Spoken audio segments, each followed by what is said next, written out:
Security Minister Joseph Nkaissery says only one police officer was injured in an attack at a police station in Yumbis village, 70 kilometers north of Garissa.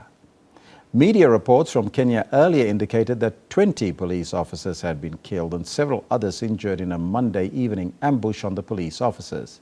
Now, for the latest on the attack, we are now joined on the line by our East Africa Correspondent Kimani in Nairobi, Kenya. Sarah, a very good afternoon to you. And what do we know of this attack thus far?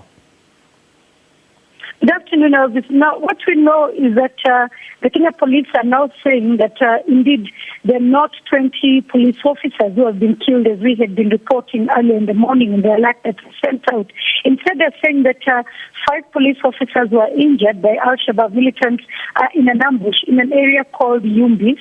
Yumbis is in Garissa County, where we had an attack exactly a month ago at a university, and they're saying that the officers were ambushed while on duty. What has been the government's response to the attack?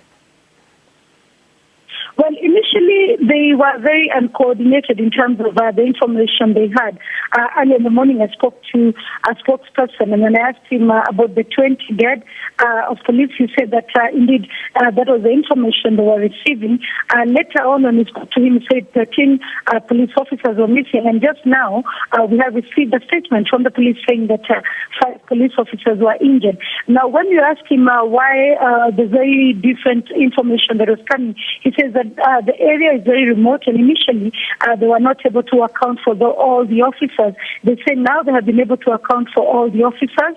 2 of them have been airlifted to Nairobi, where they will be receiving specialized treatment. And he says that security officers in the area are pursuing the attackers.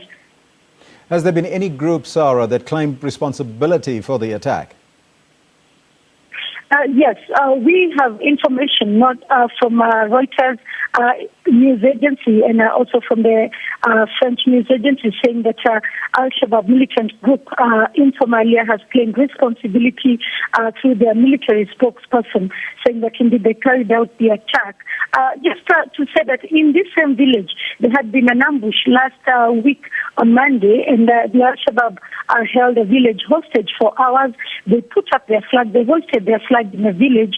At one of the mosques, they conducted prayers and started preaching to the locals before Kenyan police could actually come in and pursue them and send them away. Was there any motive indicated for the attack? Well, as of now, we know for sure is that being exactly 1 month since the attack in Garissa University, it could be a way of probably the attackers showing, the Al-Shabaab showing that they are still bold and they can still be able to carry out attacks inside Kenya, coming, immediately after Kenya said that it is putting up a wall between Kenya and Somalia, a security wall, a security fence, and also coming at a time when the country has really heightened security in most of the areas. It is probably just a way of them to show that they can still be able to carry out bolder attacks inside the country. Has the government indicated whether or not they will retaliate? Well, they say that they are pursuing the attackers.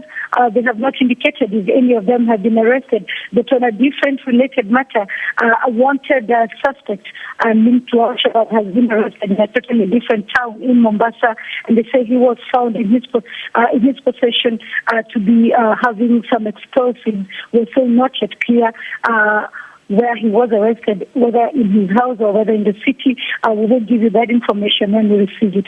In terms of the Garissa attack, we do not have any information yet of any arrests. Sarah, thank you so much for that update. That was our SABC East Africa correspondent, Kimani, on the line.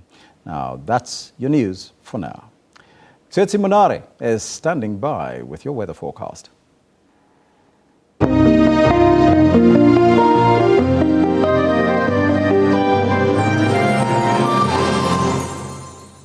Welcome from the weather desk. It looks like it's going to be quite a clear day for South Africa, as well as over Southern Africa and much of the Central African regions. Possibilities of showers are expected towards the Western Cape province, and that's all due to the cool front that's coming in, and that's what's leading to rainy weather, and also temperatures dropping significantly for the Western Cape province. Partly cloudy skies and rainy weather also expected towards Madagascar today. Tomorrow we're seeing A little bit of clouds coming in towards the southeastern as well as over the southwestern parts of South Africa. And we see the cold front making its way closer towards southern Africa, and it's going to be bringing more cooler conditions for the next couple of days over the central region. Some parts of the Eastern Cape province as well as over the Free State, temperatures will drop significantly as it gets cooler as the week goes. These are your temperatures for today. Vryburg is at 27 degrees, 26 for both Pretoria and Johannesburg, including Mafikeng in the Northwest Province. Polokwane 28, 27 for Durban, and Maritzburg also into the higher 20s. Some sunny skies are expected towards Sutherland, but temperatures will be as high as 19 degrees, 21 for Springbok, and I did mention Cape Town being quite chilly. Just have a look at their temperatures at around 18 degrees, and we've seen lower 20s along the southern coast into the Eastern Cape province. Plettenberg Bay as well as St. Francis Bay are expected to be fairly chilly today. Keetmanshoop is at a maximum of 28, so nice and hot weather for Marienthal as well at 29 degrees. 22 for Walvis Bay, Swakopmund at 23, Omaruru is at 28. And then have a look at these higher 20s just over the northern interior, close to the border, to even go as high as 31 degrees.